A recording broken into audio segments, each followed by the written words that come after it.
औज़ुबिल्लाहिमिनश्शैतानिर्रजीम बिस्मिल्लाहिर्रहमानिर्रहीम। अस्सलाम वालेकुम व्यूअर्स। तो क्या हाल चाल है? उम्मीद है ठीक ठाक होंगे, खैर खैरियत से होंगे।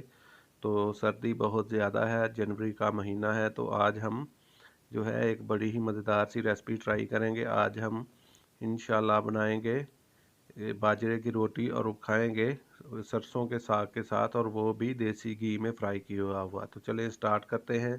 आज हम अपनी अम्मी के हाथ के बनी हुई बाजरे की रोटी ट्राई करेंगे साग के साथ, और वो भी देसी घी में फ्राई किया हुआ साग है। और हम लोग बाजरे की रोटी जो है उस पर भी देसी घी का ही इस्तेमाल करवाएंगे। तो आज हमने अम्मी से फरमाइश की, तो उन्होंने कहा कि आज आपको मकई और चावलों की रोटी के अलावा आज बाजरे की रोटी खाने को मिलेगी। तो हमने कहा चलें ठीक है, आज ये ट्राई करके देखते हैं। तो अम्मी ने आटा गूंदा, उसके बाद एक अदद पेड़ा उन्होंने तैयार किया। ये देखे माशाल्लाह बहुत ही ज़बरदस्त किस्म का उन्होंने पेड़ा बनाया। अब तवा जो है वो गर्म हो चुका है, उस पर सबसे पहले थोड़ा सा देसी घी लगाया उन्होंने।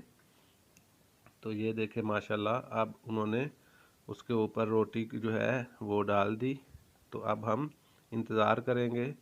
अब जैसे ही एक साइड जो है वो पकेगी तो इसकी साइड चेंज कर देंगे। ये देखें माशाल्लाह क्या खूबसूरत जो है इसकी लुक आई है। अब इस पर थोड़ा सा इसके ऊपर भी देसी घी लगाएंगे।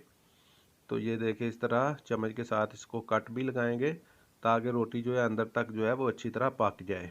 तो ये देखें माशाल्लाह बहुत ही ज़बरदस्त कलर आया है और क्या टेक्सचर आया है। आप लोग भी इस तरह ये रोटी सर्दियों में ज़रूर ट्राई करें। तो ये देखें माशाल्लाह हमारा जो है बाजरे की रोटी वो बनकर तैयार हो चुकी है। और ये देखें माशाल्लाह ये गाँव का साग जो है ये देसी घी में जो है फ्राई किया हुआ, ये और साथ में ये बाजरे की रोटी, क्या बात है। आप लोग भी ये ज़रूर ट्राई करें। तो आज के लिए इतना ही, मिलते हैं नेक्स्ट वीडियो में।